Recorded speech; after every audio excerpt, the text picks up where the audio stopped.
खूबसूरत शॉर्टकट रास्ते से अपना ट्रक लेकर जा ही रहा था, तभी मेरे साथ जो हुआ उसे मैं भूल नहीं पाया। वो रास्ता मुझे जहां लेकर गया वहां जाना मेरे लिए सबसे बड़ी गलती थी। बहुत ही बड़ा धोखा मेरे साथ हुआ। मेरा नाम अजय है, मैं ट्रक का काम करता हूँ। आज मेरा बर्थडे भी था। मैं हर साल मेरे बर्थडे पर अपने परिवार वालों के साथ ही अपना बर्थडे सेलिब्रेट करता था। मैं एक पढ़ा लिखा इंसान हूँ। मैंने अपना 2 साल तक का कॉलेज भी पूरा किया था, पर घर के हालात की वजह से मैं आगे नहीं पढ़ पाया और मुझे सेकेंड ईयर में ही कॉलेज छोड़कर ट्रक चलाना पड़ रहा था, क्योंकि घर में सबसे बड़ा मैं था और मेरे पापा भी अब इस दुनिया में नहीं थे। मेरे पापा 2 साल पहले ही हमें इस दुनिया से छोड़कर चले गए थे। सिर्फ मेरी माँ थी, पर कैंसर की वजह से वो कोई काम नहीं कर सकती थी। मैं 23 साल का था। मैं और भी बहुत से अलग अलग काम किया करता था, पर ट्रक चलाना मुझे हमेशा से बहुत पसंद था। इसीलिए मैंने ट्रक से डिलीवरी करना यही काम चुन लिया, क्योंकि मुझे बाहर घूमने का भी बहुत शौक था और घर की हालत की वजह से मेरा सपना अधूरा ही रह जाता। इसीलिए ट्रक की मदद से मैं ये सपना पूरा कर रहा था, क्योंकि ट्रक के अलावा अगर मैं कोई भी काम करता तो मुझे उसमें कुछ पैसों की जरूरत होती, और जो मैं अभी किसी भी हालत में ज्यादा पैसे तो लेकर नहीं आ सकता था। बिना किसी इन्वेस्टमेंट के ही ट्रक चलाना मेरे लिए एक बहुत अच्छा काम था। मेरे पापा को भी ट्रक चलाना बहुत पसंद था, इसीलिए जब भी वो अपने दोस्त का ट्रक चलाते थे तब मैं उनके साथ बैठकर ट्रक चलाना सीखता था।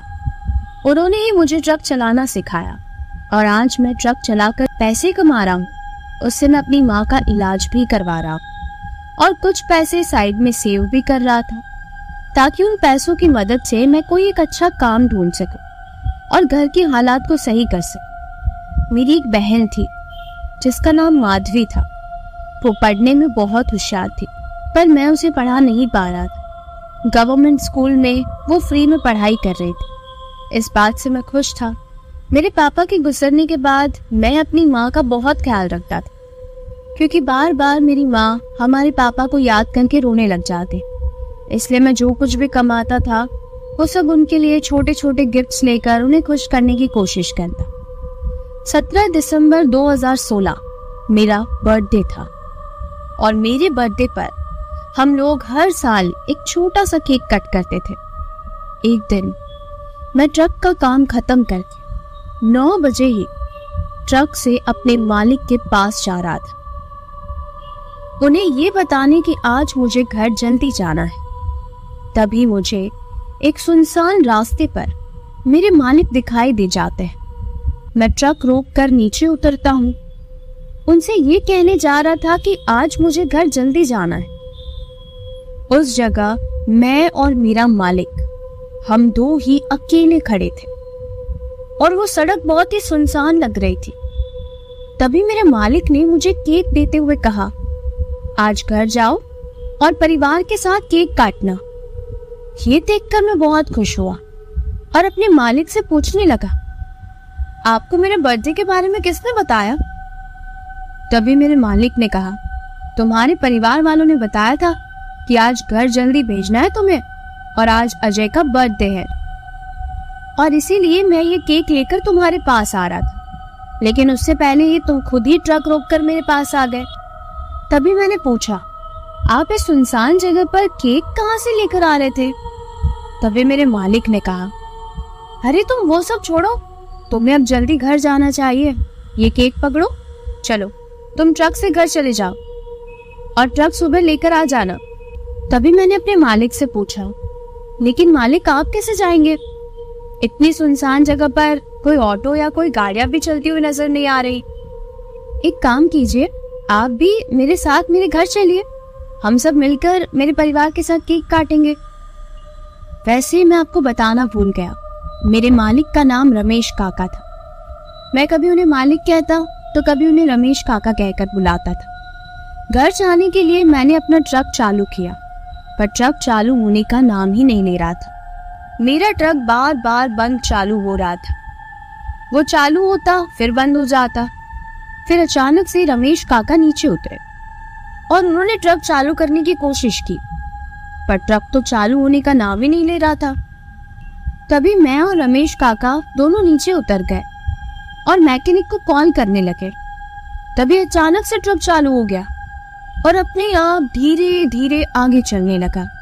मैं और रमेश काका ये बात समझ नहीं पा रहे थे कि आखिर ट्रक अपने आप कैसे चल रहा है, पर पता नहीं क्या हो रहा था। ये ट्रक सिर्फ सीधा ही नहीं, पीछे की ओर भी मुड़ रहा था। वो कभी आगे जा रहा था, कभी पीछे आ रहा था और फिर धीरे धीरे करके अपने आप ही गोल गोल घूमने लग रहा था। ये देखकर मेरे होश उड़ गए। फिर उस ट्रक के अंदर से जोर जोर से किसी के हंसने की आवाजें आने लगी। ये सब सुनकर मुझे बहुत ज्यादा डर लग रहा था। तभी अचानक सब कुछ बंद हो गया।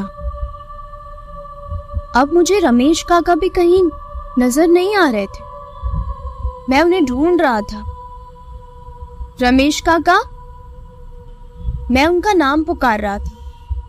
वो रोड इतनी सुनसान थी कि वहां पर मेरे अलावा अब कोई भी नहीं था। रात के 9:30 बज चुके थे। मुझे मेरे ट्रक में चढ़ने से ही डर लग रहा था। मैं रमेश काका को ढूंढते ढूंढते आगे की ओर जा ही रहा था कि तभी वो मुझे दूर पेड़ के पास खड़े दिखाई दिए। मैं जैसे ही उनके पास गया, वो वहां से गायब हो गए। मुझे तो कुछ समझ ही नहीं आ रहा था। तभी अचानक वो मुझे दूसरे पेड़ के पास दिखाई दिए। मैं फिर से वहां पर गया, वो फिर से गायब हो गए। ये सब मेरे साथ क्या हो रहा था, ये बहुत अजीब था। तभी अचानक ट्रक के अंदर से जोर जोर से गानों की आवाजें आने लगी। ऐसा लग रहा था जैसे किसी ने ट्रक के अंदर का रेडियो चालू कर दिया हो। ट्रक अपने आप ही वाइब्रेट हो रहा था, हिल रहा था। एक ही जगह खड़ा खड़ा ट्रक अपने आप हिल रहा था। मैं कुछ भी समझ नहीं पा रहा था, क्योंकि यहां से मेरा घर 5 से 6 किलोमीटर दूर था और ट्रक से ही मुझे अपने घर जाना था। ट्रक इतना अजीब तरीके से हिल रहा था, मैं अब क्या करता? मेरा दिमाग बिल्कुल भी नहीं चल रहा था। तभी अचानक मुझे रमेश काका सामने से मेरी ओर आते हुए दिखाई दिए। मैं उनकी तरफ भागते हुए गया, लेकिन मैं उनके अंदर से निकल गया और वो एक परछाई की तरह मेरे अंदर से निकल गए। जैसे ही मैं पीछे मुड़ा, वो मेरे सामने ही खड़े थे और जोर जोर से हंस रहे थे। इतना खौफनाक नजारा देखकर मुझे कुछ भी समझ नहीं आ रहा था। अब रमेश काका अपने मुंह से अजीब अजीब आवाजें निकाल रहे थे और मेरी तरफ देखकर बस मुस्कुरा रहे थे। उनके मुंह से खून आ रहा था, उनके सर से भी खून आ रहा था। अचानक से ऐसा लग रहा था जैसे उनकी सारी हड्डियां टूट रही हो और इस हिसाब से वो अपने शरीर को तोड़ मरोड़ कर मेरे सामने खड़े थे। ये बहुत ही डरावना नजारा था। जरा आप सोचिए, अगर आप ऐसी जगह पर हो जहां पर आप अकेले हो, जंगली इलाका हो, आपका ट्रक इस तरह से अपने आप ही चल रहा है, बंद हो रहा है, गानों की आवाजें आ रही है और आप जिस इंसान के साथ वहां खड़े हैं वही इंसान इस तरीके से हरकतें कर रहा है। अब मैं बस उस सड़क पर अकेले भाग रहा था। तभी वो ट्रक धीरे धीरे मेरे पीछे आने लगा और अब मुझे लग रहा था कि मेरी मौत पक्की है। कहानी में मजा आ रहा है ना? वैसे कहानी को आगे बढ़ाने से पहले मेरी एक छोटी सी रिक्वेस्ट है। ये कहानी मैंने खुद लिखी है। आपको ये कहानी कैसी लगती है, पूरी कहानी सुनने के बाद अपना वैल्यूएबल फीडबैक मुझे जरूर दीजिएगा। और अगर आपको मेरी कहानी पसंद आती है तो मेरे चैनल को जरूर सब्सक्राइब कीजिएगा, क्योंकि आपका एक सब्सक्राइब मुझे बहुत ज्यादा सपोर्ट और मोटिवेट करेगा। चलिए कहानी को आगे बढ़ाते हैं। जोर जोर से ट्रक में से हॉर्न बज रहा था और सामने से एक औरत मेरी ओर भागती हुई नजर आ रही थी। मैं उस औरत को भागते देखकर साइड में जंगल की ओर भागने लगा। उस जंगल में से मुझे 3 लोग डरावने से मेरी ओर ही आते हुए नजर आ रहे थे। ये देखकर मुझे कुछ भी समझ नहीं आ रहा था। मैं फिर भी आगे भागता ही जा रहा था। तभी अचानक से मेरे पीछे चल रहा वो ट्रक मेरे सामने की ओर आ गया और मेरे पास आकर मुझसे टकरा गया। तभी 2 घंटे बाद मेरी आंख खुलती है। घड़ी में 11:30 बज रहे थे। ट्रक में मैं अकेला था। अब तो मेरे कुछ भी समझ नहीं आ रहा था। अभी थोड़ी देर पहले मेरे साथ जो हुआ वो सब क्या था, और मैं इस सुनसान जगह पर अपना ट्रक रोककर ट्रक के अंदर अकेला बैठा हूं। पर क्यों? और रमेश काका कहां चले गए? ये सब सोचते हुए ही अचानक से मुझे ऐसा दिखाई दिया कि मेरे ट्रक के सामने कोई इंसान कुचला हुआ पड़ा है। ये देखने के लिए कि वो इंसान कौन है, मैं ट्रक का दरवाजा खोल ही रहा था कि ट्रक के सारे कांच अपने आप टूट जाते हैं और ट्रक फिर से धीरे धीरे चलने लगता है। अब मैं ट्रक के अंदर ही बैठा था। तभी मेरे बाजू में मुझे ऐसा लगा कि कोई बैठा है। जैसे ही मैंने अपनी बाजू वाली सीट पर धीरे से देखा तो वहां पर एक काला साया था जो मुझे ही देख रहा था। उस काले साये की सिर्फ लाल आंखें मुझे नजर आ रही थी। मैं अपनी मुंडी भी नहीं घुमा पा रहा था। मैंने देखा कि मेरे पीछे वाली सीट पर रमेश काका बैठे थे, जिनके सिर से खून आ रहा था और वो जोर जोर से मेरी ओर देखकर हंस रहे थे। मैं इतना ज्यादा डर गया कि मैं बस आगे की ओर देख रहा था। अब पीछे मुड़ना भी मेरे लिए बहुत खौफनाक था। तभी जैसे ही मैंने खिड़की की ओर देखा, एक भयानक सी औरत हंसते हुए मुझे देख रही थी और वो बिल्कुल मेरे चेहरे के सामने थी। उसे देखकर मैं बेहोश हो गया। ठीक उसी के आधे घंटे बाद जब मेरी आंख खुली तो मैंने अपने आप को ट्रक के ऊपर पाया। मैं ट्रक के ऊपर बैठा था और मुझे बार बार उस औरत का चेहरा नजर आ रहा था। मेरा ट्रक जोर जोर से हिलने लगा। इतनी जोर से हिल रहा था कि ऐसा लग रहा था मैं नीचे गिर जाऊंगा। और तभी मैं सच में ट्रक से नीचे गिर गया। मुझे बहुत चोटें आई, पर अब ऐसा लग रहा था जैसे ये ट्रक हिलते हिलते मेरे ऊपर ही गिर जाएगा। अगर उस वक्त वो ट्रक मेरे ऊपर गिर जाता तो मेरी मौत ही हो जाती। पर ये तो सिर्फ शुरुआत थी। आगे तो मुझे भी नहीं पता था कि मेरे साथ क्या क्या होने वाला है। मैं जैसे तैसे धीरे धीरे उठने लगा और बस उस जगह से निकलने के लिए भाग रहा था। वहां पर एक पीले कलर का बोर्ड मुझे दिखाई दिया। बस मैंने कुछ नहीं देखा, मैं बस भाग रहा था और तेज भागने लगा। तभी अचानक मुझे ऐसा लगा जैसे मेरे पीछे भी कोई भाग रहा है, और जैसे ही मैं थोड़ा सिर घुमाते हुए देखता हूं तो एक औरत हंसते हुए मेरे साथ भाग रही थी। ये देखकर मैं बहुत जोर से चिल्लाया और बस बिना कुछ सोचे समझे और तेजी से वहां से भागने लगा। तभी सामने से एक आदमी मेरी ओर भागते हुए आया और अब मैं फिर से बेहोश हो गया। अब जब आधे घंटे बाद मेरी आंख खुली तो रात के 12:30 बज रहे थे। मैंने अपने आप को उस सड़क के नीचे लेटा हुआ पाया। मैं सड़क पर लेटा हुआ था और मेरे सामने एक ट्रक था। जोर जोर से ट्रक के अंदर फोन बज रहा था।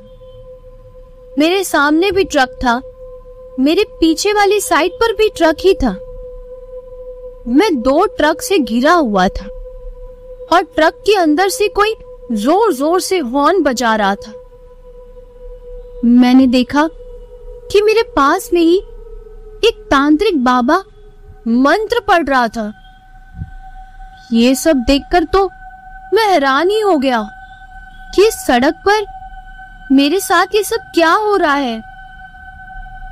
तभी अचानक वो तांत्रिक मेरे ऊपर मंत्र फूंकने लगा और जोर जोर से हंस रहा था। और आपको पता है, वो तांत्रिक बाबा और कोई नहीं, रमेश काका थे, जो तांत्रिक के वश में थे। और वही औरत जो बार बार मुझे अपने साथ भागते हुए तो कभी खिड़की पर नजर आ रही थी, वो भी मुंह से आवाजें निकालते हुए मेरी ओर देखकर हंस रही थी। एक बड़ा सा चाकू निकालकर ये लोग मुझे मारने ही वाले थे कि तभी अचानक से वो दोनों गायब हो जाते हैं। मैं अकेला उस सड़क पर बैठा था। अब सामने से दोनों ट्रक भी गायब हो गए। मैं बस ख्वाब की वजह से और डर की वजह से उठ भी नहीं पा रहा था।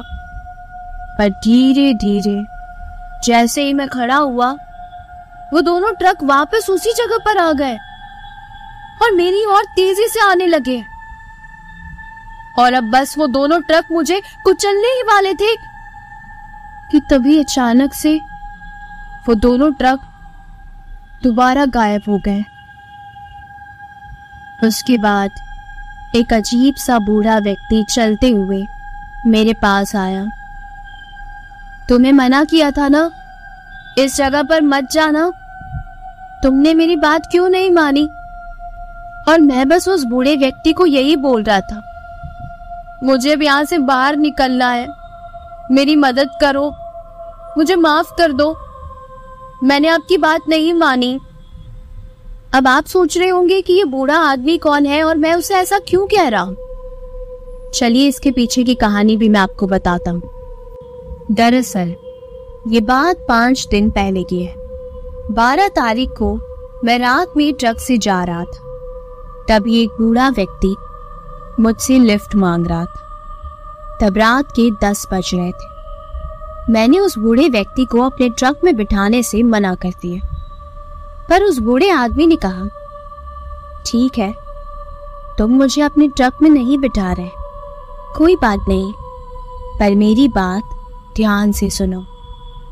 आगे रास्ता खराब है, तुम आगे मत जाओ, यही तुम्हारे लिए सही होगा। रात के 10 बज रहे हैं, इसीलिए मैं तुम्हें कह रहा हूं, आगे वाले रास्ते मत जाना। मैं अपने घर हमेशा एक दूसरे रास्ते से जाता था। वो रास्ता एक शॉर्टकट था, तो आज मैं उस रास्ते से जाना चाहता था, पर वो बूढ़ा आदमी मुझे बार बार मना कर रहा था। तभी नीचे उतरकर मैंने उससे पूछ लिया, क्या प्रॉब्लम है? उस रास्ते पर मैं क्यों ना जाऊं? मुझे घर जाना है, लेट हो रहा है, मैं तो उसी रास्ते से जाऊंगा, समझ आया? तभी फिर से उस बूढ़े आदमी ने कहा, बेटा, तुम्हें अपने घर जाने से ज्यादा अपनी जान प्यारी नहीं है? रात के 10 बज रहे हैं, तुम अकेले हो, मेरी बात सुनो। वो रास्ता एक सुनसान रास्ता है, वहां कोई गाड़ियां नहीं चलती। वो रास्ता शॉर्टकट जरूर है, पर वहां पर बहुत से भूतिया इंसिडेंट्स होते हैं, जिस वजह से वहां कोई नहीं जाता। और अगर तुम वहां गए तो तुम्हें भी वो भूत प्रेत मार डालेंगे। वहां पर एक औरत है जिसका नाम अंजना है। वो औरत किसी को भी नहीं छोड़ती, सबको मार डालती है। इसीलिए मेरी बात सुनो, मानो मेरी बात। उस जगह पर मत जाओ। उस औरत को भी वहां पर किसी ने बहुत सालों पहले मार दिया था। उसका पति और उसके घर वाले वहां पर कार चलाकर अपने घर जा रहे थे। तभी वहां पर 2 ट्रक ड्राइवर थे और वो ट्रक ड्राइवर रात को उस जगह पर आने वाले लोगों को लूट लिया करते थे और फिर उन्हें मार देते थे। वैसे ही इस रास्ते पर अब अंजना और उसका परिवार जाते हैं और तभी अंजना के परिवार वालों को वो दोनों ट्रक ड्राइवर मार देते हैं और बहुत ही बेरहमी से उसके परिवार को मारते हैं।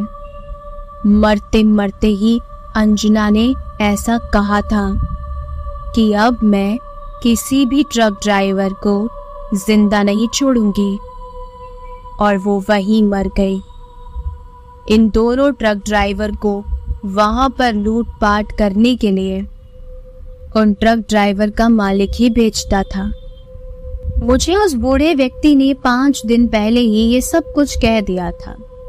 जब उसने मुझे ये सारी बात बताई तब मैं उसकी बात सुनकर थोड़ा सा डर तो गया था और इसीलिए मैं उस जगह पर नहीं गया। पर आज मेरा बर्थडे था, मुझे घर भी जल्दी जाना था, इसीलिए मैंने इसी शॉर्टकट रास्ते को ले लिया। और मेरा मालिक रमेश काका मेरा बर्थडे केक लेने के लिए इसी शॉर्टकट से चले जाते हैं और इसी वजह से उन्हें भी इसी रास्ते पर उस पूरे परिवार की आत्मा ने मार दिया था। रमेश काका मेरे ट्रक चलाकर आने से कुछ 1 घंटे पहले ही मर चुके थे और जिस रमेश काका से मेरी बात हुई थी वो एक छलावा था। अब मुझे कुछ भी समझ नहीं आ रहा था और अब वो बूढ़ा आदमी मुझे यही बोल रहा था, तुम्हें मना किया था ना, फिर भी तुम्हें इसी रास्ते से जाना था, तो अब अपनी मौत के जिम्मेदार तुम खुद हो। अब आप सोच रहे होंगे तो फिर ये बूढ़ा आदमी इस रास्ते पर जिंदा कैसे है? चलिए मैं आपको बताती हूँ। दरअसल वो बूढ़ा आदमी भी एक मरा हुआ इंसान था और वो लोगों को इस भूतिया जगह पर जाने से बचाता था, क्योंकि अंजना ने इस बूढ़े व्यक्ति की यहीं पर जान ले ली थी। तो इस बूढ़े व्यक्ति की जान अंजना ने क्यों ली थी? ये तो ट्रक ड्राइवर भी नहीं था ना। चलिए बताती। हुआ यूं था कि ये बूढ़ा व्यक्ति बहुत ही अच्छा इंसान था, सबकी मदद किया करता था, वो भी बस चलाने का काम करता था। एक दिन वो बस से सभी पैसेंजर को छोड़कर अपने घर की ओर जा रहा था। ऐसे तो हर वक्त उस बूढ़े व्यक्ति के साथ एक कंडक्टर भी होता था, पर आज वो अकेला था और वो थोड़ा बीमार भी था। उस बूढ़े व्यक्ति को बस से जाते हुए देखकर एक आदमी ने कहा, क्या तुम मुझे लिफ्ट दोगे? दरअसल वो आदमी एक छलावा था। जो उस बूढ़े व्यक्ति को मारना चाहता था। वो छलावा अंजना से भी पहले वाले रास्ते पर उस बूढ़े व्यक्ति को मिला था। वो छलावा एक अजीब तरीके से लोगों को अंजना की ओर ले जाता था। आप जानना चाहते हैं वो छलावा कौन था? वो छलावा और कोई नहीं, अंजना का पति ही था, जो शॉर्टकट वाले रास्ते से पहली वाली सड़क पर रहता था और वो वहां लोगों को उस शॉर्टकट रास्ते पर ले जाता था। और इसी तरीके से एक दिन उसके पति ने उस बूढ़े व्यक्ति को शॉर्टकट रास्ता बताकर वो सुनसान जगह पर उसे ले गया और वहां ले जाते समय उस बूढ़े व्यक्ति को कहने लगा, इस जगह पर जो कोई भी आता है वो बहुत जल्दी अपने घर पहुंच जाता है। ऐसी अजीब अजीब पहेलियां वो उस बूढ़े आदमी को बताता है। पर वो बूढ़ा आदमी उस दिन कुछ भी समझ नहीं पा रहा था। बेचारा पहले से ही बीमार भी था। वो दूसरों की मदद करने वाला इंसान था, इसीलिए बस शांति से उसकी बातें सुन रहा था और उस छलावे को उस रास्ते ले जा रहा था। पर उस बूढ़े व्यक्ति को ये बात नहीं पता थी कि वो उस छलावे को उस रास्ते नहीं ले जा रहा, बल्कि वो छलावा उस बूढ़े व्यक्ति को उस रास्ते ले जा रहा था। वो छलावा उस बूढ़े व्यक्ति को उस रास्ते बस रोकने के लिए कहता है और उस बूढ़े व्यक्ति को कहता है, मैं बस 2 मिनट में आया। वो बूढ़ा बेचारा पहले से बहुत ज्यादा बीमार था, उसे कम ही समझ आ रहा था। चुपचाप वो अपनी बस की सीट पर बैठा हुआ उसके वापस आने का इंतजार करता है। 10 मिनट बीत जाते हैं पर वो आदमी अभी तक आया ही नहीं। लेकिन अचानक से बस अपने आप चलने लगती है। ये सब देखकर उस बूढ़े आदमी को कुछ समझ नहीं आता। तभी वो बस को रोकने की कोशिश करता है और बस रुक जाती है। बूढ़ा व्यक्ति हैरान था, अभी अभी क्या हुआ उसके साथ। बस से बाहर निकलकर वो उस आदमी को ढूंढने जाता है। तभी उसे ऐसा लगता है जैसे जंगल के अंदर से उसे कोई बुला रहा है। वो बेचारा उस जंगल के अंदर जाने लगता है। जैसे ही वो बूढ़ा आदमी वहां पर जाता है, तभी वो आदमी उस बूढ़े व्यक्ति का हाथ पकड़कर उसे जंगल की ओर भगा कर ले जाता है। अब बेचारा वो बूढ़ा आदमी कुछ समझ ही नहीं पा रहा था कि उसके साथ ये सब क्या हो रहा है। तभी वहां पर वो देखता है कि वहां एक कुआं था और वो आदमी उस बूढ़े व्यक्ति को उस कुएं में फेंक देता है और उसकी बस को भी जला देता है और कहने लगता है कि इस रास्ते पर जो कोई भी आएगा मैं सबको मार दूंगा। वो बूढ़ा व्यक्ति उस कुएं में दर्द के मारे चिल्ला रहा होता है, पर कोई भी उसकी आवाज नहीं सुनता। तभी अंजना उस कुएं के अंदर जाकर उस बूढ़े का गला दबाकर उसे मार डालती है। इसीलिए जब वो बूढ़ा आदमी बेचारा मर रहा होता है तो मरते मरते वो यही कहता है कि इस रास्ते पर मैं किसी भी इंसान को मरने नहीं दूंगा और तुम तक यानी अंजना तक पहुंचने नहीं दूंगा। तो ये वो कहानी थी जो उस बूढ़े आदमी के साथ हुई थी कि आखिर उसकी मौत कैसे हुई। और ये बात मुझे अच्छे से पता भी थी क्योंकि ये बात मुझे उसी दिन उस बूढ़े व्यक्ति ने कही थी। तभी उस बूढ़े व्यक्ति ने मुझे उस रास्ते से बाहर निकलने का एक उपाय बताया। उसने कहा कि यहाँ से 10 किलोमीटर तक तुम्हें भागते रहना होगा, चाहे तुम्हारे साथ कोई भी चीज क्यों ना हो जाए। तुम जब भी अपनी आंखें खोलोगे बार बार एक ही जगह पर तुम अपने आप को पाओगे, लेकिन फिर भी तुम्हें भागते रहना है, तुम्हें रुकना नहीं है। तुम ऐसे ही अगर 10 किलोमीटर तक भागते रहे तो तुम इस जगह से निकल जाओगे। और वो एक सिक्का देता है और कहता है इस सिक्के को अपने पास रखना, जिससे वो अंजना तुम्हें मार नहीं पाएगी। लेकिन हाँ, तुम्हें बस यहाँ से भागते ही रहना है। जो रास्ता तुम्हें नजर आए बस तुम्हें भागना है, रुकना नहीं है। और तभी अचानक से वो बूढ़ा आदमी जोर से चिल्लाता है। ऐसे लगता है जैसे किसी ने उसका पैर पकड़कर उसे दूर खींच लिया हो, और वो वहां से गायब हो जाता है। मैं बस अब इस जगह से बाहर निकलना चाहता था, इसीलिए जैसा उस बूढ़े आदमी ने मुझसे कहा, मैं उसी तरीके से यहां से भाग रहा था। यहां तक आपको कहानी कैसी लग रही है? मजा आ रहा है ना? कहानी को आगे बढ़ाने से पहले मेरी एक छोटी सी रिक्वेस्ट है। कहानी पूरी सुनने के बाद आप अपना फीडबैक मुझे जरूर दीजिएगा कि आपको मेरी लिखी हुई कहानी कैसी लग रही है। चलिए कहानी को आगे बढ़ाती हूँ। जब मैं वहां से भाग रहा था तभी अंजना मुझे सामने ही दिखाई देती है और जोर जोर से कहने लगती है, तुम यहाँ से भागना चाहते हो? तुम्हें लगता है मैं तुम्हें यहाँ से भागने दूंगी? वो बूढ़ा आदमी तुम्हें नहीं बचा पाएगा। और अंजना का पूरा परिवार वहां आ जाता है। वो लोग इतने ज्यादा डरावने थे कि मैं उनको देखते ही फिर से बेहोश हो जाता हूं। मेरी आंख अब मेरे घर में खुलती है। मेरे घर वाले केक लेकर मेरी तरफ आ रहे थे। ये सब देखकर मुझे कुछ भी समझ नहीं आ रहा था। घड़ी में रात के 3 बज रहे थे। सब लोग केक लेकर हैप्पी बर्थडे का सॉन्ग गा रहे थे। मुझे कुछ भी समझ नहीं आ रहा था कि ये सब क्या हो रहा है।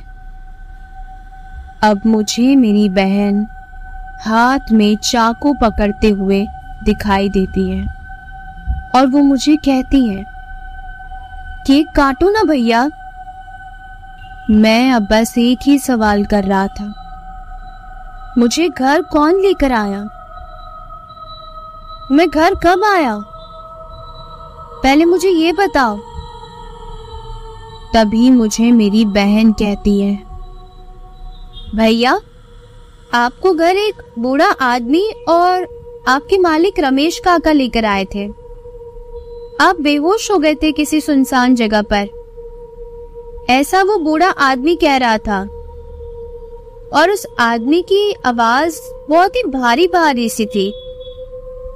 वो तो मैं यहाँ छोड़कर चला गया और रमेश काका तो यही है आपके सामने। तभी मैं रमेश काका को अपने सामने देखकर जोर जोर से चिल्लाने लगा, ये एक भूत है, छलावा है। और मैं सबको घर से बाहर लेकर आ जाता। कोई भी मेरी बात को समझ ही नहीं पा रहा था, पर मैं बस सबको घर से बाहर निकलने के लिए कहता। तभी जैसे ही हम लोग घर से बाहर भागते हैं, हम उसी सुनसान जगह पर पहुंच जाते हैं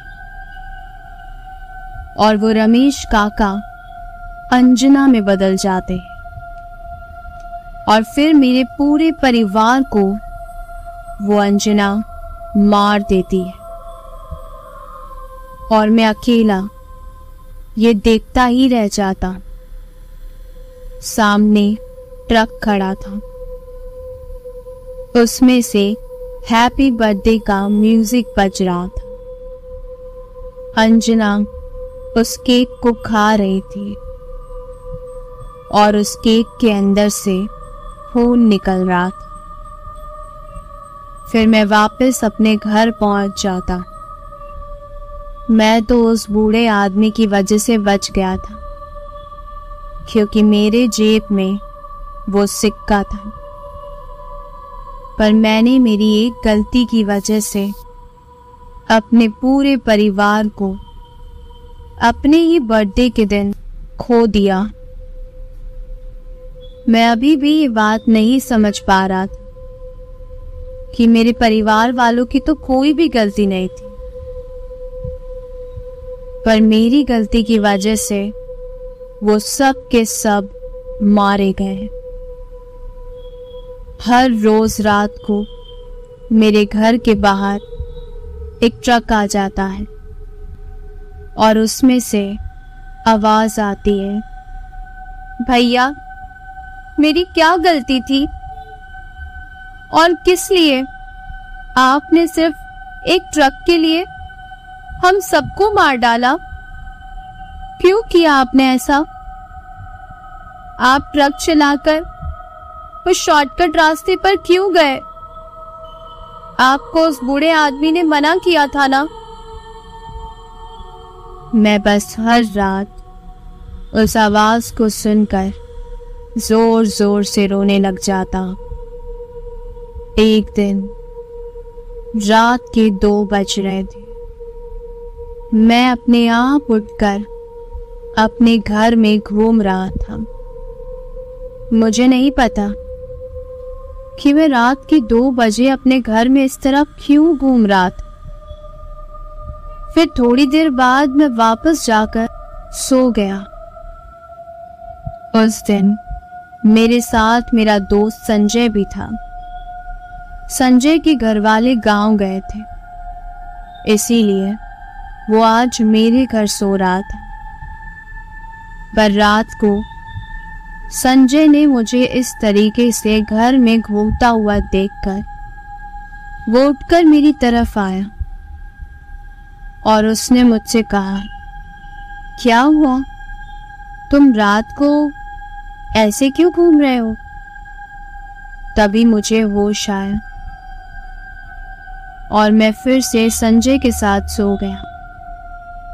रात के 2:30 बजे जब मैं उठा तो घर के बर्तनों की आवाजें आ रही थी, जैसे कोई जोर जोर से घर के बर्तन बजा बजा कर फेंक रहा।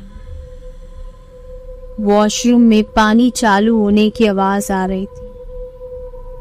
बाथरूम से भी पानी गिरने की आवाज आ रही थी। बाहर से कुत्ते भौंक रहे थे।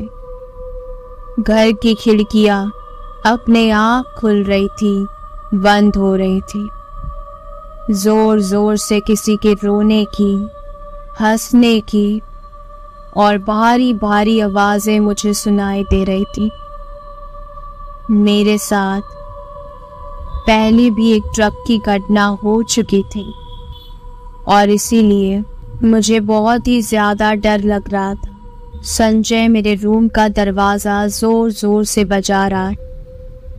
संजय मेरे रूम में था ही नहीं, अब वो मेरे रूम से बाहर जा चुका था। मैं तो सो रहा था, तो मेरा दरवाजा अंदर से बंद कैसे था? मेरे रूम का दरवाजा किसने बंद किया होगा? ये बात मुझे बिल्कुल भी समझ नहीं आ रही थी। फिर मैं धीरे धीरे उठकर जाने लगा। तभी बेड के नीचे से मुझे एक औरत की भारी भारी आवाज सुनाई दे रही थी।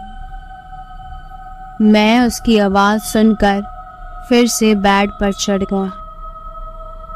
तभी मेरे रूम का दरवाजा टूट गया। संजय तेजी से मेरी ओर भागते हुए आया और अजीब अजीब आवाजें निकालकर चिल्लाने लगा। मुझे कुछ भी समझ नहीं आ रहा था। वो मेरी ओर देखते हुए हंस रहा था। उसकी आंखें लाल थी, उसके मुंह से भी खून आ रहा था। मेरे पूरे रूम में पानी की जगह खून ही खून नजर आ रहा था। बाहर से ट्रक के जोर जोर से हॉर्न बजाने की आवाजें आ रही थी। मेरा दोस्त संजय मेरा हाथ पकड़कर मुझे घर से बाहर ले जा रहा था। मैं जैसे जैसे घर से बाहर जा रहा था, मेरे रूम की सारी चीजें इधर उधर गिर रही थी। मेरे घर में लगी घड़ी भी जोर जोर से, उसमें अलार्म की आवाजें आने लगी। मुझे ये सारी आवाजें सुनाई दे रही थी। भैया, आपने मुझे क्यों मारा? मेरी माँ की आवाज। उस दिन जो कुछ भी हुआ था वो सब कुछ मुझे सुनाई दे रहा था। फिर मुझे अंजना की हंसती हुई आवाजें आ रही थी और मेरा दोस्त मुझे जबरदस्ती ट्रक में बिठा देता है और फिर मेरा दोस्त ट्रक चलाकर सामने जो पेड़ था उसमें घुसा देता है और मेरे दोस्त की वही मौत हो जाती है। मुझे भी ऐसा लगता है कि मेरी भी वही मौत हो गई, पर तभी मेरी आंखें खुलती हैं और मैं अपने आप को अस्पताल में पड़ा हुआ देखता हूँ। वहां पर बहुत सारे डॉक्टर्स थे और वो कह रहे थे कि आप रात को अपने आप ट्रक में बैठकर अपनी ही जान लेने वाले थे और आपके पापा ने आपकी जान बचाई। एक बूढ़ा आदमी मेरे सामने खड़ा था। वो डॉक्टर को मुझे अपना बेटा बताते हुए कहता है, मेरा बेटा रोज रात को ऐसी ही हरकतें करता है, वो पागल है। और ऐसा कहकर मुझे पागल खाने में भर्ती करवा देता है। आज भी इस पागल खाने में बैठा बैठा मैं कहानी लिखता रहता हूँ और सबको बताता हूँ कि मैं पागल नहीं हूँ, पर फिर भी मेरी बात कोई नहीं मानता। वो बूढ़ा आदमी हर रोज मुझे दिखाई देता है और मेरी ओर देखकर हंसता रहता है। मुझे लगा कि वो बूढ़ा आदमी मेरी जान बचाने आया है, पर मुझे क्या पता था कि वो तो मेरी जिंदगी बर्बाद करने आया था। अंजना से तो मैं बच गया था, पर उस बूढ़े आदमी की बात मैंने नहीं मानी थी और इसी वजह से अब वो पूरी जिंदगी मुझसे बदला ले रहा था।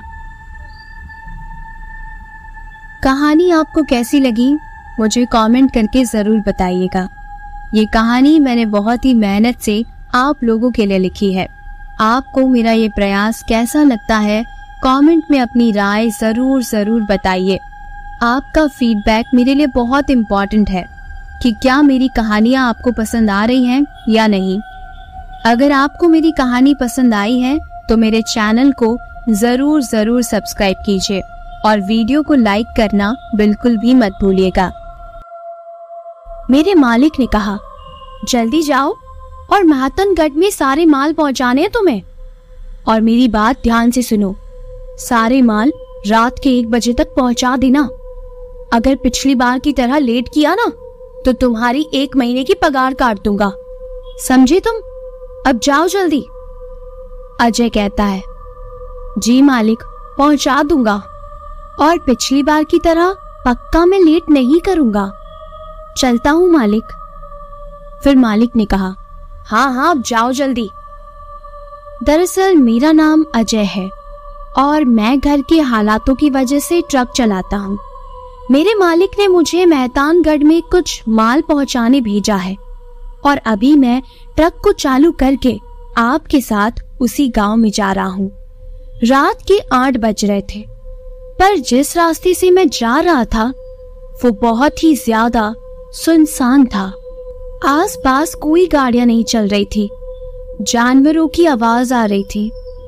ठंडी ठंडी हवा आ रही थी। मौसम बहुत ही अच्छा और शांत था। मैं अकेला गाना गुनगुनाते हुए ट्रक से रास्ते की ओर आगे बढ़ रहा था। उस सुनसान सड़क पर मैं अकेला ही था। लेकिन कुछ 10 मिनट बाद मेरा ट्रक चलती चलती बंद हो गया। मैंने उसे बहुत चालू करने की कोशिश की, पर वो चालू होने का नाम ही नहीं ले रहा था।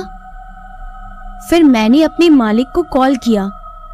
अजय कहता है, हेलो मालिक, पता नहीं ट्रक चलते चलते अचानक से बंद पड़ गया है।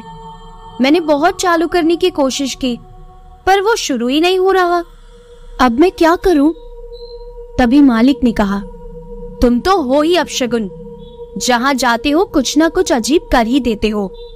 मुझे तो पता ही था, पिछली बार की तरह तुम इस बार भी माल लेट से ही पहुंचाओगे। उस ट्रक को वहीं छोड़ दो और तुम जहां हो पहले उसका एड्रेस रामू को बता देना। वो वहां से ट्रक ले जाएगा और तुम वापस यहाँ आ जाओ। मैं तुम्हें दूसरा ट्रक देता हूँ। अजय यानी कि मैं कहता हूँ, जी मालिक, मैं अभी आता हूँ। फिर कुछ 15 से 20 मिनट बाद अजय अपने मालिक के पास पहुंचता है और मालिक से कहता है, मालिक, मैं आ गया। मैंने रामू काका को भी बोल दिया है, वो वहां आ चुके हैं और ट्रक सही करने वालों को भी बुला चुके हैं। और उन्होंने मुझे कहा कि ट्रक सही होते ही रामू काका खुद वहां माल पहुंचा देंगे। फिर मालिक ने कहा, हाँ मुझे पता है, मैंने ही रामू को बोला है। तुम्हें मैं दूसरा ट्रक दे रहा हूँ। तुम अभी कालगढ़ गांव में दूसरा माल पहुंचाओगे। 12 बजे तक वापस आ जाना। अब तो मेरे साथ चलो, मैं तुम्हें दूसरा ट्रक दे देता हूँ। मैं मालिक के साथ गया। उन्होंने एक बहुत ही पुराना अजीब सा ट्रक, उसके ऊपर से कपड़ा हटाया। उस ट्रक के ऊपर बहुत से धागे बंधे हुए थे। उस धागे को तोड़ने में भी बहुत मेहनत लग रही थी और कुछ जंजीर से भी बंधा हुआ था। एक अजीब सी पुरानी चाबी से उस ताले को उन्होंने खोला। वो ट्रक बहुत ही ज्यादा पुराना लग रहा था। मैंने पहले कभी उस ट्रक को नहीं देखा था। ये सब देखते देखते मैंने मालिक को पूछ ही लिया, ये ट्रक इतना पुराना क्यों है और इसे इतने धागे और जंजीरों से क्यों बांधा है? तभी मालिक ने कहा, तुम्हें माल पहुंचाने से मतलब रखना है। ये ट्रक पुराना क्यों है, इसे क्यों बांध रखा है, ये सारे सवाल करना ना तुम पर शोभा नहीं देते। पहले जो ट्रक दिया उसे तो खराब करके लेकर आ गए और अब मुझसे सवाल कर रहे हो। जितना काम मिलता है ना उतना किया करो, उससे ज्यादा जबान चलाने की जरूरत नहीं है मेरे सामने। अब जल्दी से इस ट्रक में बैठकर इस ट्रक में माल भरकर कालगढ़ गांव में जाओ। 12 बजे से पहले पहले आ जाना, नहीं तो मुझसे बुरा कोई नहीं होगा। मैंने अपने मालिक को हाँ कह दिया और मैं ट्रक में सामान भरकर कालगढ़ गांव में जाने लगा। मेरे निकलने के बाद मेरे मालिक से मेरा दोस्त किशन कहने लगा, अरे मालिक, ये आपने क्या किया? उस ट्रक के ऊपर से धागे हटा दिए, उसे आजाद कर दिया। आप जानते हैं ना, ये 2 साल पुरानी खतरनाक आत्मा है। आपने ऐसा क्यों किया मालिक? और आपको ये सब पता होने के बावजूद भी अजय को उस ट्रक में माल भरवा कर बेच दिया। वो आत्मा अजय को मार देगी। प्लीज आप अजय को बचा लीजिए। तभी मालिक ने कहा, देखो, मुझे क्या करना है और क्या नहीं तुम मुझे मत सिखाओ। और जिस आत्मा की तुम बात कर रहे हो, ऐसा कुछ भी नहीं है, ठीक है ना? वो पुरानी बात थी और वो वहीं खत्म हो चुकी है। और अगर वो आत्मा अजय को मार भी देती है तो अच्छी ही बात है, क्योंकि उसने वैसे भी मेरा दिमाग खराब करके रखा है। ऐसा कहकर मेरा मालिक वहां से चला गया। फिर मेरा दोस्त विशाल भी वहां पर आया। उसने किशन से पूछा, क्या हुआ? तू इतना मुरझाया हुआ सा क्यों लग रहा है? और क्या बात कर रहा था तू अभी मालिक से? किशन ने जो कहा उससे शायद आपके भी रोंगटे खड़े हो जाएंगे। तो चलिए जानते हैं कि किशन कौन सा राज बताने जा रहा है। किशन कहता है, ये बात 2 साल पुरानी है। एक गांव था जहां पर एक आदमी रहा करता था। वो ट्रक चलाता था। ट्रक चलाकर अलग अलग राज्यों में वो माल पहुंचाने के काम करता था। और इसी बहाने वो अलग अलग जगह नशीले धंधे भी करता था, मतलब ड्रग्स सप्लाई करने का भी काम करता था। और बीच सुनसान रास्ते में जो भी लोग उसे मिलते थे वो उन लोगों को अपने ट्रक में बिठाकर चाकू से मार डालता था और उनके सारे सामान लूट लिया करता था। ऐसे वो हर रोज गलत काम करता। एक दिन किसी ने इस चीज पर ध्यान देकर गांव वालों को बता दिया। वो जब माल सप्लाई करके अपने गांव वापस आ रहा था, उससे पहले ही गांव वालों ने उसका घर जला दिया और उसके घर में उसकी माँ, उसकी पत्नी और छोटे बच्चे भी थे। उन सबको गांव वालों ने मार दिया। जब वो ट्रक ड्राइवर अपने गांव पहुंचा और उसने ये सब देखा तो उस ट्रक ड्राइवर को भी गांव वालों ने बहुत मारा और जलाकर मार डाला। उसके ट्रक को भी एक अजीब सी जगह पर फेंक दिया गया। कुछ महीनों बाद एक आदमी अपने शहर से गांव में ऐसे ही घूमने आया था। उसने एक सुनसान रास्ते पर उस ट्रक को देखा जो बहुत ज्यादा टूटा हुआ था, जिसे गांव वालों ने एक अजीब जगह पर फेंक दिया था। उस आदमी ने तो ट्रक को पूरा नया बनवाया और फिर उस ट्रक को शहर में लाकर बेच दिया। और हमारे मालिक ने इस ट्रक को शायद खरीद लिया हो या किसी ने दिया हो, ये सब तो मुझे नहीं पता, पर ये वही ट्रक है जो ट्रक उस आदमी ने नया बनाकर बेचा था। और इस ट्रक में उसी लुटेरे की आत्मा है जिसे गांव वालों ने मार दिया था। शहर में जब ये ट्रक आया तब इस ट्रक ने बहुत सारे लोगों की जान ली थी। ये ट्रक अपने आप रात को चलने लगता और एक बार तो ये अपने आप चलकर उसी गांव में पहुंच गया और उस गांव के सारे लोगों को एक एक करके उस ट्रक की आत्मा ने मार डाला। और फिर ये अपने आप चलकर वापस यहाँ पर आ गया और धीरे धीरे करके ये आसपास के लोगों को भी नुकसान पहुंचाने लगा। इसीलिए फिर एक पंडित को बुलवाया गया। उन्होंने इस ट्रक के ऊपर धागों से, जंजीरों से कुछ बांधा।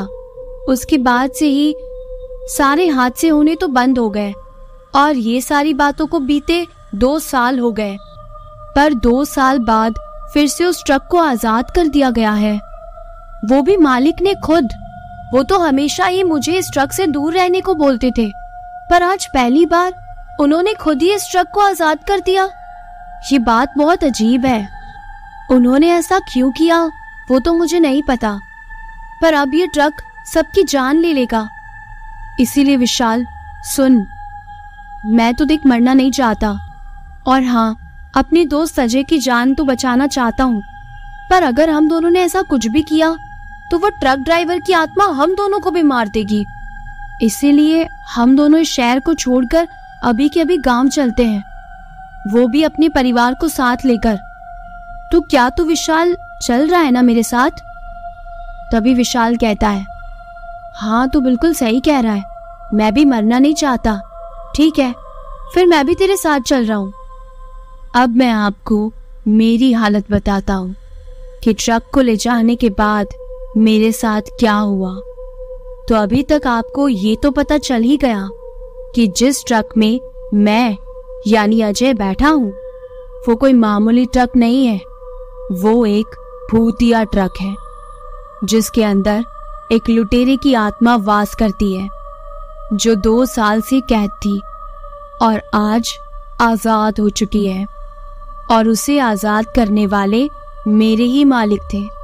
तो आइए जानते हैं ट्रक को ले जाने के बाद मेरे साथ क्या हुआ। मैं तो ट्रक को ले जा रहा था और अचानक से ट्रक चलते चलते रुक भी रहा था। अपने आप लाइट बंद चालू हो रही थी, अपने आप ट्रक से हॉर्न की आवाज आ रही थी। ट्रक कभी बहुत ही ज्यादा तेजी से चलने लग जाता तो कभी एकदम धीमी रफ्तार में हो जाता। 10 से 15 मिनट बाद मुझे उस ट्रक में अजीब सी दुर्गंध आने लगी और उस दुर्गंध की वजह से मैं बेहोश हो गया। थोड़ी देर बाद मेरी आंख किसी अजीब से गांव में खुली। वहां पर आसपास कोई भी नहीं था। मैं नीचे उतरा और आसपास देखने लगा। तब एक इतना खतरनाक डरावना सा आदमी अंधेरे में मेरी तरफ भागते हुए आ रहा था। और उसे देखते ही मैं ट्रक में बैठने लगा और मैंने दरवाजा बंद कर दिया। वो आदमी बहुत ही जोर जोर से ट्रक को बजा रहा था और मुझे नीचे दिखाई दे रहा था। मैं ट्रक को चालू करने की बहुत कोशिश कर रहा था, पर फिर भी वो ट्रक चालू होने का नाम ही नहीं ले रहा था। जोर जोर से चिल्लाने की आवाजें मेरे आसपास गूंज रही थी। मुझे बहुत ही ज्यादा डर लग रहा था। थोड़ी देर बाद वो आदमी गायब हो गया। ये देखकर मेरे रोंगटे खड़े हो गए, क्योंकि जो आदमी थोड़ी देर पहले मेरे सामने भागते हुए आया, मेरे ट्रक को बजा रहा था, जोर जोर से चिल्ला रहा था, जो आदमी मेरे सामने ही मुझे दिखाई दे रहा था, वो अचानक से गायब हो गया। ये बहुत ही अजीब था, बहुत ज्यादा अजीब। और थोड़ी ही देर बाद मैं उस भयानक सन्नाटे में, अंधेरे में चुपचाप बैठा था। जैसे ही मैंने अपने बाजू वाली सीट में देखा तो वो भयानक सा आदमी खतरनाक मुस्कुराहट के साथ मुझे घूर रहा था। उसे देखकर मेरे मुंह से कुछ निकल ही नहीं रहा था और मैं बेहोश हो गया। कुछ आधे घंटे बाद मुझे मेरे फोन की रिंगटोन सुनाई दे रही थी। उसकी आवाज से मैं थोड़ा बहुत होश में आने लगा। मैंने अपना फोन देखा तो मेरे मालिक का कॉल आ रहा था। मैं बेहोशी की हालत में ही जैसे तैसे कॉल रिसीव करने लगा। जैसे ही मैंने फोन उठाया तो मेरा मालिक मुझसे पूछ रहा था, कहाँ हो तुम और कितना टाइम लगेगा? उस वक्त रात के 10 बज रहे थे। ये देखकर मैं और घबरा गया, क्योंकि मुझे 12 बजे तक माल पहुंचाना था और मेरे साथ इतने अजीब हादसे हो रहे थे, जिस वजह से मुझे कुछ भी समझ नहीं आ रहा था कि मैं था कहां पर। मैंने मेरे मालिक से कुछ नहीं कहा और कॉल कट कर दिया। अचानक से मेरा ट्रक वाइब्रेट होने लगा। अब मुझे फिर से डर लग रहा था। मैंने जैसे ही खिड़की के बाहर देखने की हिम्मत की तो दूर एक आदमी की लाश पड़ी थी। वो आदमी उल्टा सोया हुआ था, पर उसकी मुंडी मेरी ओर घूमी हुई थी, पूरी खून से भरी हुई थी। वो मुझे देखते हुए हंस रहा था और रेंगते रेंगते मेरी ओर आने की कोशिश कर रहा था। और अब मैं समझ गया था कि ये आदमी मुझे मार देगा। मैं फटाफट से ट्रक को स्टार्ट करने लगा। मेरा ट्रक स्टार्ट होने का नाम ही नहीं ले रहा था और वो आदमी तेजी से रेंगते हुए मेरे ट्रक के पास आ रहा था। वो आदमी और कोई नहीं, जो थोड़ी देर पहले मेरी सीट के बाजू में बैठा था, वो वही आदमी था। और वो अपने मुंह से दांतों से अजीब अजीब आवाजें निकालकर जोर जोर से हंसते हुए मेरी और करीब आ रहा था। मेरा ट्रक अभी भी चालू होने का नाम ही नहीं ले रहा था। अब मैं जोर जोर से रोने लग गया। मुझे अब कुछ भी समझ नहीं आ रहा था, इसीलिए मैंने मेरे मालिक को कॉल किया। मेरा मालिक फोन ही नहीं उठा रहा था। थोड़ी देर बाद वो आदमी खड़ा हो गया और भागते हुए मेरे ट्रक पर चढ़ गया। कांच तोड़कर अपना हाथ वो अंदर घुसाकर मेरा गला दबाने लगा। मैं जोर जोर से चिल्ला रहा था और अब ट्रक भी अपने आप तेजी से चल रहा था। मुझे कुछ भी समझ नहीं आ रहा था, ना ही मैं कुछ बोल पा रहा था, ना ही मैं कुछ कर पा रहा था। मैंने अपने फोन से ही उस आदमी के सिर के ऊपर मारने की कोशिश की, पर फिर भी वो इतनी तेजी से चलने वाले ट्रक से भी नीचे नहीं गिर रहा था। थोड़ी देर बाद मैंने देखा कि मेरे मालिक का कॉल आ रहा है और वो आदमी गायब हो गया। जब मैंने कॉल उठाया तो मैंने उनको ये सारी बात रोते हुए कहना शुरू किया, मुझे बचा लीजिए, मुझे कोई मारना चाहता है। और वो आदमी मेरे ट्रक के साथ जोर जोर से भाग रहा था, चिल्ला रहा था और अजीब सी भाषा में कुछ बोल रहा था, पर मुझे बस इतना ही समझ आ रहा था कि वो बोल रहा है, ट्रक रोक दे, ट्रक रोक। मुझे बहुत ही ज्यादा डर लग रहा था और मेरे मालिक ने कॉल कट कर दिया।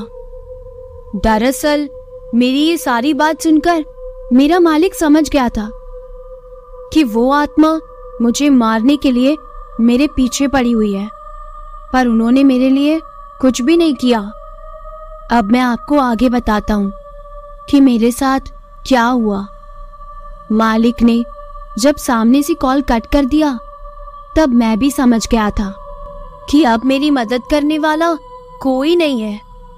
मैं इस वजह से बहुत ही ज्यादा डरा हुआ था और ट्रक अपने आप रुक गया। वो आदमी भागते भागते फिर से गायब हो गया और अब मुझे मेरे ट्रक के सामने वाले शीशे के ऊपर खून टपकता हुआ दिखाई दे रहा था। ये सब देखकर मेरे तो पैरों तले जमीन ही खिसक गई और अपने आप ट्रक के शीशे बंद हो गए, ट्रक का दरवाजा भी बंद हो गया और वो खून धीरे धीरे मेरे ट्रक के अंदर आने लगा। मेरी बाजू वाली सीट खून से भर रही थी। हर जगह लाल रंग देखकर मेरा दिमाग ही काम करना बंद कर दिया और फिर अपने आप दरवाजा खुल गया और मुझे ऐसा लगा जैसे किसी ने मेरा हाथ पकड़कर मुझे ट्रक से नीचे उतार दिया। और जैसे ही मैंने ऊपर देखा तो वो आदमी मेरे ट्रक के ऊपर बैठा था, वो भी उल्टा घूमकर बैठा था। मैं वापस डर के मारे ट्रक के अंदर बैठ गया। फिर मुझे कुछ गानों की गुनगुनाहट की आवाज आने लगी। जैसे ही मैंने धीरे धीरे करके पीछे देखने की हिम्मत की तो वो आदमी मेरे पीछे बैठा था और उसने मुझे इतनी जोर से मारा कि मैं दर्द के मारे बेहोश हो गया। 4 घंटे बाद मैं तो यहाँ बेहोश था, पर मेरे मालिक को अब मुझ पर तरस आने लगा। इसीलिए वो किसी दूसरे ट्रक ड्राइवर को मुझे ढूंढने के लिए मेरे पीछे भेज रहा था। अब वो दूसरा आदमी मुझे ढूंढते हुए मेरे पीछे आ रहा था। उससे पहले ही उस आत्मा ने उसका काम भी तमाम कर दिया, यानी उसे भी मार डाला। मेरी आंख किसी सुनसान जगह पर खुली। वो जगह बहुत ही अजीब थी। जब मेरी आंख वहां खुली तो मुझे आसपास सब कुछ शांत ही लग रहा था और मुझे किसी का कॉल आ रहा था। मैं तो अपनी पूरी सुध-बुध ही खो चुका था, पर फिर भी मैंने फोन उठाया और मुझे उस आदमी का कॉल आया था जिसको 12 बजे से पहले पहले मुझे माल पहुंचाना था। उस आदमी ने मुझे कहा, माल बहुत ही अच्छा भेजा है, अगली बार भी तुमसे ही ऑर्डर लूंगा और बिल्कुल सही वक्त पर भेजा है। मैंने जब अपने फोन में टाइम देखा तो सुबह के 6 बज रहे थे। मैं तो बेहोशी की हालत में था, तो आखिर उस आदमी को माल पहुंचाया किसने और मेरे नंबर उस तक कैसे पहुंचे? नीचे उतरकर मैंने अपने ट्रक में सारा माल चेक किया तो मेरा ट्रक पूरी तरीके से खाली था। थोड़ी देर बाद बहुत सारे पुलिस वालों की गाड़ियां मेरे ट्रक के पास आ गई और सब पुलिस वाले नीचे उतरकर मुझे गिरफ्तार करने लगे। मुझे पुलिस की गाड़ी में बिठाने लगे। मैं उनसे यही सवाल पूछ रहा था कि मैंने किया क्या है, पर मुझे वो पुलिस स्टेशन ले जाकर जेल में डाल रहे थे और मुझसे पूछने लगे कि तुमने इतने सारे खून क्यों किए। जोर जोर से मुझ पर चिल्ला चिल्ला कर इंस्पेक्टर पूछ रहा था, इतने सारे मासूमों की जान तुमने क्यों ली? मैं उनसे फिर ये सवाल पूछ रहा था, किसकी जान? मैंने किसी की जान नहीं ली है। फिर वो इंस्पेक्टर मुझसे कहने लगा, इतने मासूम मत बनो, इतने लोगों की जान लेने के बाद बोल रहे हो कि मैंने किसकी जान ली है?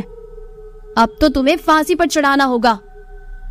ये सब सुनकर मुझे तो चक्कर ही आ रहे थे और फिर भी मैं उनसे यही सवाल पूछ रहा था, आखिर मैंने किया क्या है, मुझे बस इतना बता दो।